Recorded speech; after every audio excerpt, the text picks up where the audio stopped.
Hey Lotations everyone, this is Ra, and this is my WWE 13 review.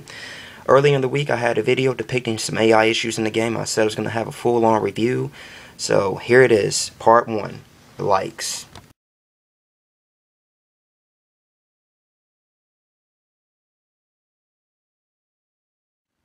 The first thing that I liked about WWE 13 was that the Randy Orton stomp now affects every limb that he actually stomps. In previous games it only affected the legs, but in this game it affects both arms, the head, and both legs. The second thing that I liked about it was the return of several moves such as the Letus DDT, the multiple power bombs, the pump handle power slam, the lion tamer, the back rotation suplex, the jumping arm breaker, the diamond cutter, the worm, the two-hand bulldog, and a real short arm clothesline. Not the pullback clothesline, but a third short arm clothesline that's more generic, unlike the Brock Lesnar super powerful short arm clothesline, which they backflip when you do it to them, or the Kenny Dykstra clothesline, which he rolls and it gives you two clotheslines.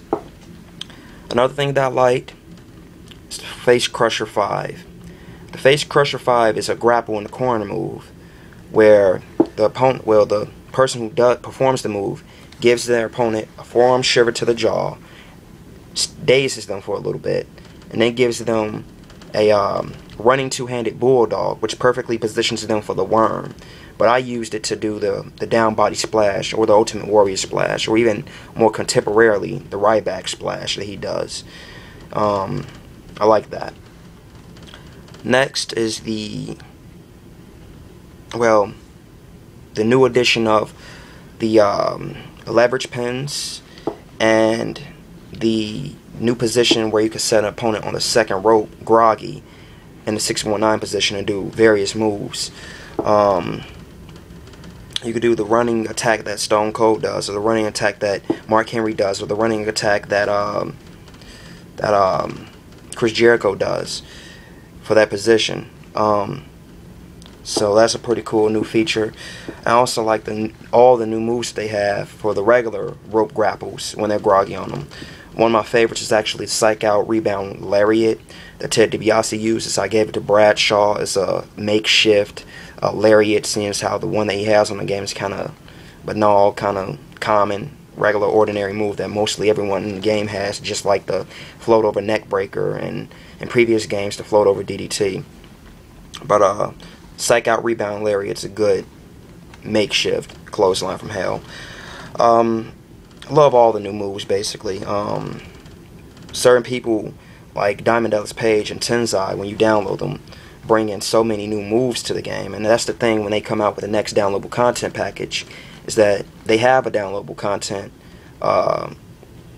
with moves. It's all new moves, but I don't know if they're counting the moves that come with the new wrestlers as part of that, or is it a separate entity with a bunch of new moves and, you know, not combining, not even regarding the new moves that come with the downloadable content, like Antonio Cesaro and Damian Sandow. He's going to have the cross-arm neck breaker too,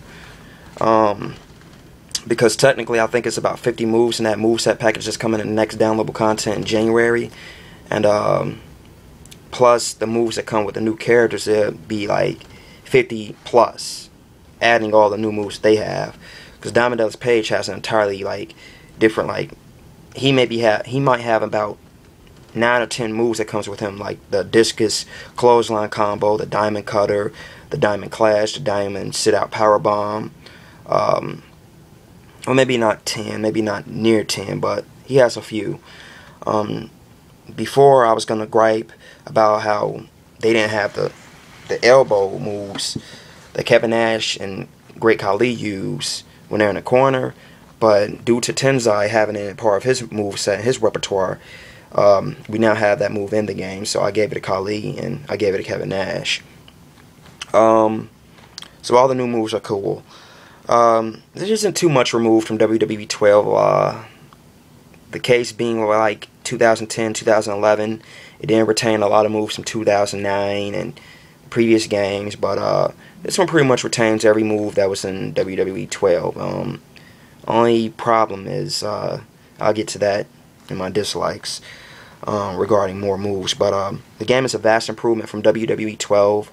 Everything that was an issue in 12 did not return in this, i.e. better servers. Servers tweaked on me a few times, but they're much better than WWE 12's.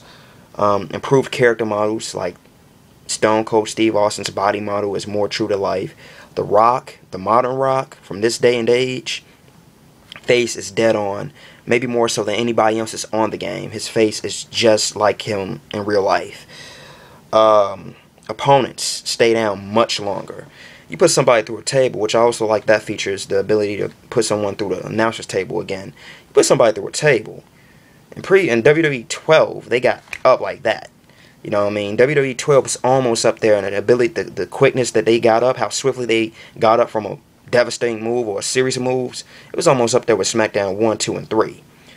Well, any of the games in the SmackDown series, up to about Here Comes the Pain, I think that's when they fixed it. But they stay down much longer, that's good. The ability to pin after diving moves, like if you got Justin Gabriel, you do the 450 splash, or you got Eddie Guerrero, you do the frog splash. 2 seconds before you actually collide with your opponent, it asks you in 2 seconds, press circle to pin, and that's a cool feature. The blood looks much better. The blood looks much more realistic. It scatters a lot better. It's just not one bloody like ink blot on their head. It scatters on their body too. Like if you are like Brock Lesnar, you want to reenact the match he had at Extreme Rules this year with John Cena. You want to give him a mounted punch. That blood is going to be on Brock Lesnar's glove, and on his chest, and on John Cena's chest. So blood's a lot better on this game. Another thing I liked about is how in the Universal mode you can set who the #1 contender is. If you have a create Taka Michinoku, you make him #1 contender for the WWF or WWE title, and make John Cena the bottom of the line. Or you can make it where they even contend for the secondary titles at all, but they must be in contention for the WWE titles. They don't have to be in the top 10 or top 5, but they're by default always going to be in contention for it. So, I love the ability that you can save like paint. Like let's say you pick Alberto Del Rio, and you want his tights to be the same color as the logos, which is gold. His tights are default colored silver. You could save the gold. It'd be up in like your color histories, and now you could like make it the same colors, the tights the same colors, the logos. Or you could go to another superstar and have the color saved and turn somebody else's attire gold or something like that. It's a pretty cool feature. And last but not least, for my likes, it's the ability to reset your WWE Universal mode. That's pretty cool too. The ability to have this title in the mode and make it all Attitude Era roster. I actually did a video FAQ on how to make an all Attitude Era roster. But yeah, this concludes my likes. Now on to the dislikes.